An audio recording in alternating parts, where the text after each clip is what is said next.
நடா புயல் எதிரொலியாக சென்னையில் பலத்த காற்றுடன் மிதமான மழை பெய்து வருகிறது. புயல் எச்சரிக்கை காரணமாக மீனவர்கள் கடலுக்கு செல்லவில்லை. இதுகுறித்த தகவல்களை நமது செய்தியாளர் ரகுவரனிடம் கேட்கலாம். ரகுவரன், புயல் எச்சரிக்கை காரணமாக மீனவர்களுக்கு என்ன மாதிரியான பாதிப்புகள்லாம் ஏற்பட்டிருக்கு? இதுகுறித்து மீனவர்கள் என்ன சொல்றாங்க? புயல் எச்சரிக்கை நேற்று விடப்பட்டது. அதிலிருந்தே கடல் பகுதியில் 50 முதல் 60 கிலோமீட்டர் வேகத்தில் காற்று வீசும் என்று எச்சரிக்கை விடுக்கப்பட்டிருந்தது. இதனால் மீனவர்கள் யாருமே கடலுக்கு செல்லவில்லை. நாம் தற்போது காசிமேட்டு கடற்பகுதியில் இருக்கிறோம். இங்கே கிட்டத்தட்ட 1000க்கும் மேற்பட்ட ஆழ்கடல் படகுகளும் 1000க்கும் மேற்பட்ட சிறு படகுகளும் எதுவுமே செல்லவில்லை. அது மட்டும் இல்லாமல் புதுவை, காரைக்கால் போன்ற பகுதிகளில் இருந்து இருக்கக்கூடிய மீனவர்களும் இங்கே இந்த கடற்பகுதியில் இருக்கிறத நம்ம பார்க்க முடியுது. எப்பொழுதுமே பரபரப்பாக இருக்கக்கூடிய காசிமேடு மீன்பிடி துறைமுகத்தில் நாம் தற்போது பார்க்கலாம். விரிச்சோடி இருப்பதை பார்க்கலாம். நான் துறைமுகத்துக்கு உள்ள இருப்பதனால இங்க அலைகளின் தாக்கம் சற்று குறைவாக தான் இருக்குது. இந்த படகுகளுக்கு, இங்க நிறுத்தி வைக்கப்பட்டிருக்கிற படகுகளுக்கு எந்த விதமான பாதிப்பும் ஏற்படக்கூடாது என்பதற்காக பாதுகாப்பான முறையில மீனவர்கள் இந்த படகுகளை பாதுகாத்துட்டு இருக்காங்க. அது மட்டும் இல்லாம வேறு மாவட்டங்களிலிருந்து வந்திருக்கக்கூடிய மீனவர்களும் இருக்கிறாங்க. தற்போது நம்முடன் கடலூரை சார்ந்த மீனவர்கள் இருக்காங்க. அவங்க கிட்டே கேட்கலாம்.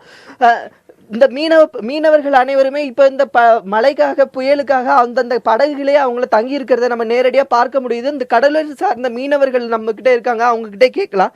இப்போ எங்க இருந்து வந்தீங்க? கடல் உள்ள இருக்கும் போது உங்களுக்கு எப்படி புயல் வருதுன்னு தெரிஞ்சு எப்படி இங்க வந்தீங்க? கடல் ரொம்ப கொந்தளிப்பாக இருந்தது.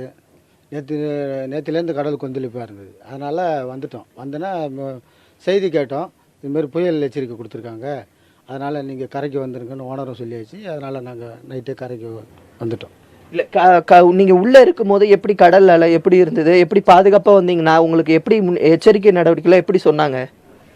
ஓனர் தான் இப்போ ஃபோன் பண்ணி, எங்களுக்கு கடல் அங்கேயே தெரியும், கடலுடைய சீற்றங்கள் நிறையா தெரியும். மெதவலாக இருக்குது. அது இப்போ அதேமாரி கடல் ரொம்ப கொந்தளிப்பாக இருக்குது தெரியும். எங்களால் முடியாத பட்சத்தில் நாங்கள் ஓனருக்கு ஃபோன் பண்ணுவோம். அதேமாரி ஒயர்லெஸ்லையும் கேட்போம்.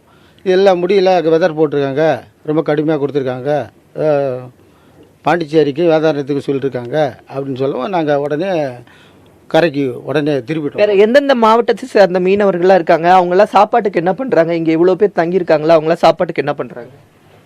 அவங்க ரூம் எடுத்து தங்கியிருக்கிறாங்க. சில பேர் வீட்டில் அவங்க சொந்தக்காரங்க வீட்டிலே இருக்கிறாங்க.